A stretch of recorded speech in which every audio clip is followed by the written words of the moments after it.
There's been a lot of different shaped axes, from tiny hatchets, which can be used for shingling or splitting shingles, to broad axes, which would be on the other end of the scale, which would be used for hewing wood and flattening sides of wood. A single bit or a pole axe just has one cutting surface, the other end is flat or blunt, and the balance is really different. Traditionally, most double bit axes have a longer handle. Single bit axes will often have a shorter handle, and there's advantages and disadvantages to both. A double bit axe in actuality is probably a little more versatile because it has one edge that's filed for cutting wood, and it's filed fairly thin and narrow for chopping. The other edge of it is filed at a chisel edge, and that chisel edge is for getting down near the ground and removing roots, where you're not going to chip it if you hit the occasional stone.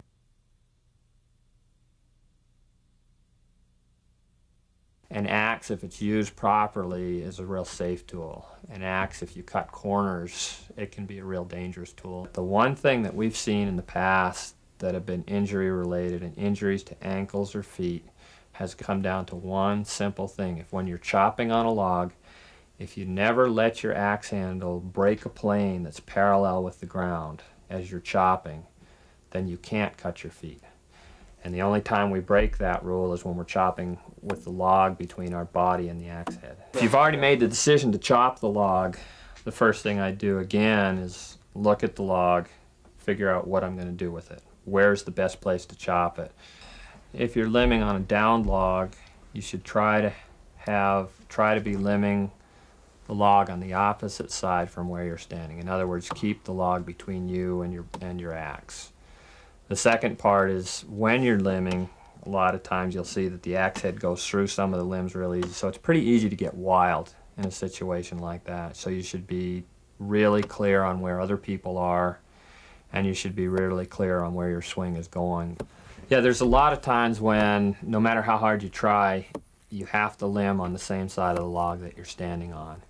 And when that happens, just be doubly sure never to let your axe handle or your axe head drop below the level of your hands as you're chopping.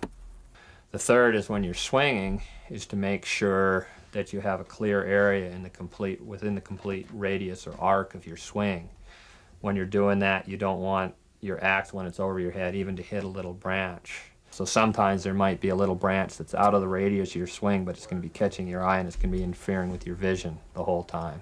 And if that's there, take the time to remove it. It's trying to be as sufficient as possible, so you're going to strike that wood as many times as it takes to completely sever your cutting surface, and then move to the other side, instead of making a chop on one side, a chop on the other side, a chop on this side, a chop on this side 3 times in succession and then breaking it. Oftentimes in a large log, you're not going to be able to remove your first chips by making a wide cut. So you'll start with a narrower V in your cut, and you'll cut down until your V comes to closure or to a point, and then you'll go back up, and usually on the strongest side that you have, you'll reopen your cut so that it's wider. And as you come down at first, you take a lot of care to develop accuracy. It doesn't matter, the power does not matter at first.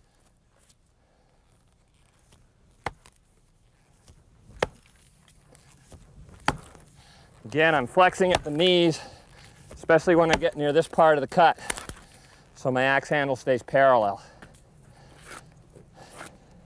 So work on your accuracy as you're coming down.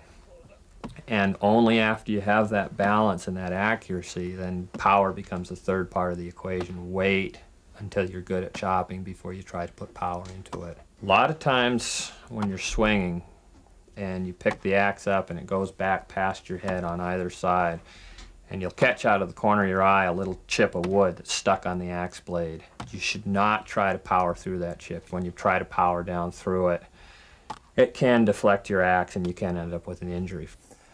I also ended up taking my gloves off partway through because it's getting pretty hot out here, and my hands started getting sweaty, and what we're looking at is the least chance of having an injury.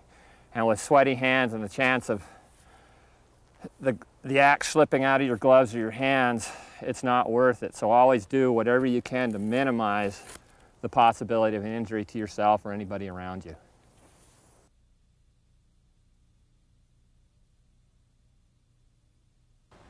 When I finish this first cut, I'll go over and I'll cut a V on the opposite side of the log, and because the wood is already removed from the near side, when I come over to this side, it's about 5 or 6 times as quick to chop. So when I start it, just come down and start my chip. My chip will start out like that. Okay, now my V is closing up, and where I want my V to close up is right in the very center of the log. It's closing up a little bit sooner. This time I'm going to open it up on the left side, and the reason is because there's a knot that's closer on the right side, so it's going to be easier chopping on this left side of the log. We've had a lot of injuries in the past. You get working with an axe and all of a sudden you get to the point where you're medium proficient, and when that happens it becomes fun, and it's like, man, am I having a good time chopping. And that's when I've seen most of the injuries occur, is when people finally start having fun and they start chopping harder and harder. And I've tried to remind myself of that, and so every time I start having a lot of fun, I go, wait a minute, slow down, make sure you're not going to hurt yourself, and then proceed more slowly.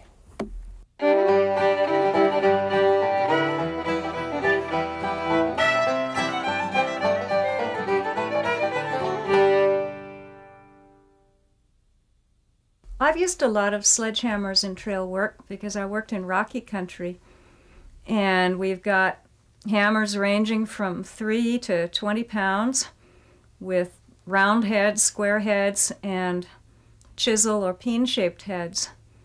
We use 8, 12, or 20-pound sledgehammers for crushing rock. The main focus on technique that I want to be showing is that I'm bending my knees, bringing the hammer down flat with my arms straight and swing from the shoulder.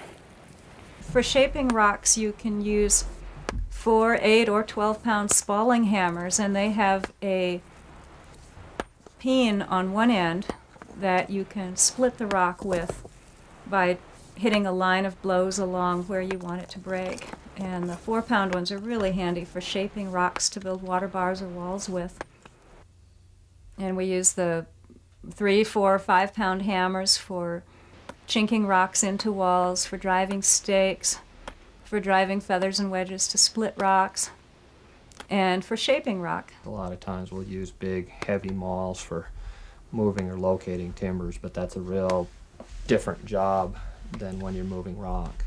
The biggest sledgehammer I've seen is my old favorite 20-pounder, and we've used that to crush rock, and we've used it to bust rocks that stuck up in the trail. Actually saved a lot of time we would have spent blasting. It takes technique to swing it, but if you've got the right technique, it's not that hard.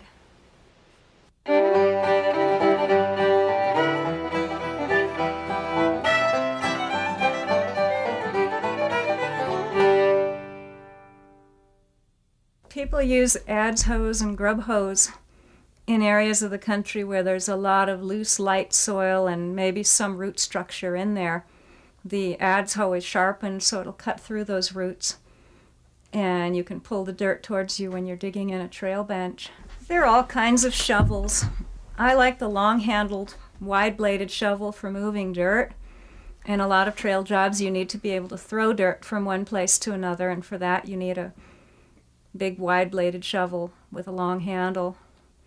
The firefighting shovel is a standard in the Forest Service, and they're sharp enough that you can cut through sod and chop through roots well with them.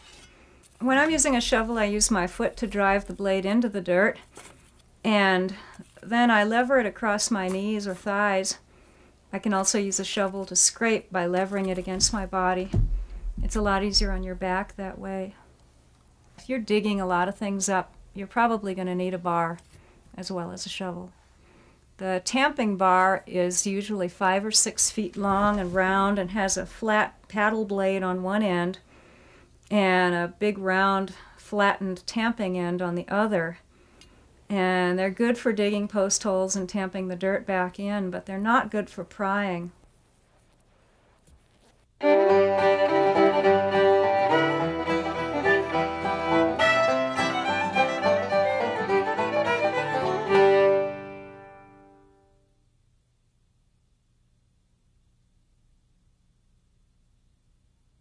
You can use rock bars to move anything. I always liked the rock bar best of all the tools. It was the great equalizer for me. With a 5-foot rock bar, I've got one I called My Magic Rock Bar, and if nobody was looking, I could move anything. And nobody could figure out how I did it. But there are 1,001 ways to use a rock bar. You can put it under the rock and lift using the ground as a fulcrum. You can put a fulcrum in front of the rock and pry off of that. You can use a rowing motion to skid a rock along the ground, or work with 2 people and row your boat rock across the ground. You can stab it in the ground to bump a rock forward. They're a very useful tool for moving heavy rocks or logs. The bottom end of a good rock bar is square with a chisel tip, and that chisel tip is a 2-inch fulcrum basically that you can use to lift with, and then the upper end of it is usually round. It's best with big rocks to have a team of people. Once you start using rock bars to move a rock, you don't want anybody in there with their hands on the rock, because a rock bar can slide across that rock and mash fingers. Okay, a timber carrier would usually be about 3.5 feet long with a swinging hook in the center of it. And it's a 2-sided hook that goes in and picks up a log. Okay. And when you have a lot of people and fairly big logs, you can get a lot of people on it and carrying it in a pretty safe fashion.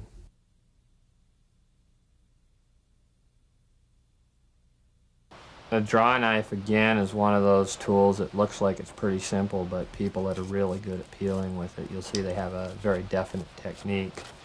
The same as with a Pulaski. A lot of times you don't pull straight towards you. You actually angle the draw knife at 20 or 30 degree angles so that it's doing some cutting as it's pulling back in the direction of your body.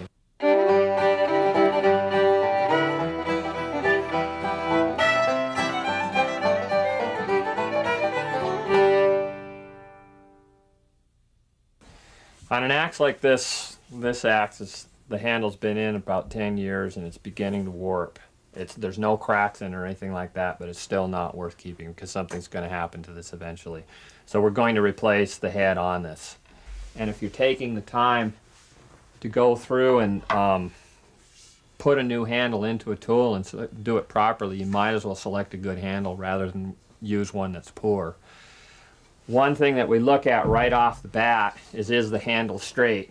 And if you hold it up and look at it by letting it dangle, you'll see if it's straight and you'll see if it's warped in either way. The second is, how is the grain laying in that handle? A lot of handles will have the grain going crosswise.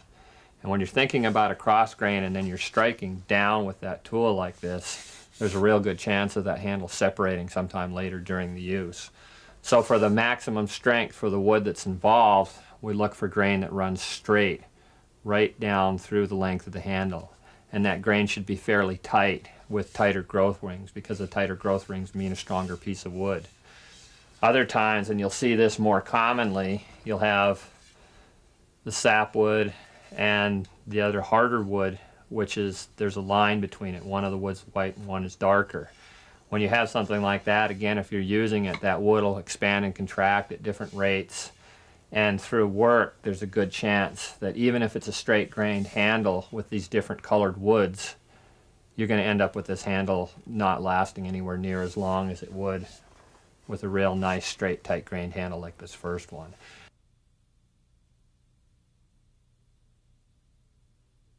When we remove this handle, we'll start by sawing it off. right along here. And once it's sawn, it'll be placed in a vise or in a proper dehandling tool, and the rest of the handle, or the rest of the handle that's inside the head, will be pushed out through the top of the head rather than down through the bottom of the head. If an axe head, if the handle is really stuck in an old head, you can help by drilling it out from either the top or bottom or both sides. There's a single saw kerf right down through the center of these handles. And when you think about laying a head on the handle, this head is going to seat right down near the fatter part of the handle, so it's going to be down this far. So what I'd do before I even began it was I'd take and draw a line across this handle here, and I'd cut that off because this much is going to be sticking out. I don't want to mess with taking the time to shape that extra piece of wood. Then we take a thin saw, thin bladed saw, and we cut and bring this saw kerf down another inch. If you look at this handle in profile, there's a really big lump right here, and then the head comes in here. If you take your head and you bring it down as close to that lump as possible, you want this lump to blend into this wood. And all the stress of chopping is right on this part, and that's where these cracks usually develop. If you take and you remove some of this wood by rasping it down before you put the handle in, you're actually increasing the strength of your overall handle. And you're doing two things. You're increasing the flex, and you're decreasing the chance that this handle will break right at this point. I just put my belt sander upside down in the vise and then just start rocking the handle itself on the belt sander, and you can take it down real smoothly and efficiently that way. And that's turned out to be one of the best things that I've done. So it fits tightly. And when you put the head on, it's only going to slide part way down the handle. When you do that, you turn the axe handle over, the head's part way on it, and you pound down with a piece of wood or a rubber hammer, and that head will actually slide up the handle as you're pounding down on the wood. You'll find that it gets caught, and you can knock that head back off again with a piece of wood or a hammer. You knock the head off, and you'll see right on the handle itself where it's digging into the wood, or there might be a little bit of mark there, and that's where you're going to rasp down. So the head itself, as it slides on, will tell you the fat spots where you have to rasp off. A lot of times it's real easy to rasp too far on one side or too far on the other, and the head will be sitting off from the axis of the handle. When the axe head is finally sat down all the way to where you want it, and it's seated square on the handle, you've got this hole up on top, and we've thrown away our plastic wedge. And what we usually use are wooden wedges. And we'll drive that wooden wedge as far down into the handle as it goes. And then we'll saw off the top of the wedge where it's sticking out. And once that's done, we'll usually seat it with one or two Grady wedges. And these are little metal wedges with steps. Some of the pole axes or single bits that we have will come with a lot heavier handles on them. And these single bits, oftentimes, these are pretty nice handles that they come with. They come as blanks. It's really rough through here, and you'll sand these handles down so they fit your personal hand. These handles come varnished, and this varnish is not a real advantage in a lot of ways because the handle isn't going to keep, it'll dry out with the varnish on it. If you remove the varnish with sandpaper, when you end up with that, then you can coat the whole handle with linseed oil and keep the wood really oiled and supple.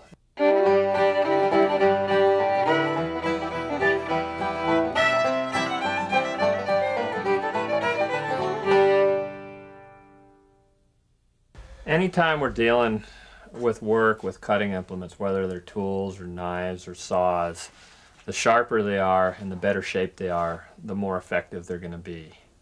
This is a not atypical Pulaski that we pulled out of the back of a pickup. And in addition to sharpness, we're also really concerned with the shape of the head. If you see how this is rounded, and you start thinking about chopping on rounded logs or chopping on rounded limbs, and thinking of two round objects coming into contact with each other, they tend to slide off each other. If you look at a squared head, or one that's flattened across the cutting surface, And if this strikes a rounded object, there's going to be a lot less chance of it glancing off and hitting you or ending up in the ground. The second part about head shape is if you take a board and you think about a round head coming into contact with this, it's only contacting in a very small area of the cutting surface. It's contacting at one time. So when you only have so much energy and you're chopping, you're not getting a very effective use of your energy for the amount of work that you're putting into it. When we look at this head here and we think about it coming into contact with a board, there's a lot more efficiency. So that's basically what we do with head shape. When we start with a lot of tools, when they come as blanks and they're not used, and we start filing them, in order to bring this back to a flattened shape, we'll do most of our filing from this point here to this point here, and we'll let the edges take care of themselves. When we're filing, we want to be careful. Have your gloves on, have a file guard and handle there. When we're filing, usually we use a single cut mill bastard file that's either 10 or 12 inches long. And the single cut means that there's serrations on the file that are running at an angle to the file, but they're only running in one direction. This file is used, and you only cut on the push stroke. You don't pull, you just pick it up and you cut on the push stroke again. Most of the time that we're filing Pulaskis or double-bitted axes, we'll drive them into a log or a stump. I'll drive the implement that I'm filing at a slight angle so that the top surface that I'm filing is facing slightly towards me, so that I don't have to lean over the tool and file directly down into it. I'd rather be able to stay back and file at a slight angle to the tool. So I'll end up going down and filing the center of the tool first, and then when I have to finish it up, I'll finish up by finishing on both ends. Once this side is finished, I'll go around and I'll do the other side. When you end up getting both sides done, what you're going to have is a slight wire edge, or you can see it by looking in the proper light.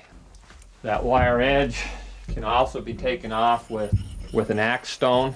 Take the smooth edge, we just go real lightly in a circular fashion on that wire edge until it disappears. Once you have that wire edge there and you've taken it off, there's no axes or Pulaskis that you shouldn't be able to shave with. The one way that I can tell very easily is I will take my glove off and I'll take my finger and I'll touch my fingernail to it. And if it sinks into the fingernail with no weight, it's sharp enough to shave it. But I don't bring my finger down, bring it so only the fingernail's exposed to that head. When we turn over and we go on the chisel edge, we do the same thing, but when we're filing on the chisel edge, we end up filing at a much steeper angle. And that's to try to keep this cutting edge thicker, and this is the part that we use for roots. Once we're finished with this, and it's done, we'll usually grease the axe and put it in a sheath. If you're proud of the work you're doing, you're proud of the tools you're using. They're an extension of your hand. That's what the first tools were. And you take good care of them and you care about the work you do. It has to be fun. And we name our tools. We name the rocks. We name the logs. We name them things you don't want to hear. But that makes it fun too. And when people are having fun, they're more apt to take pride. It's just the good feeling about self, work, tools. It all really does go together.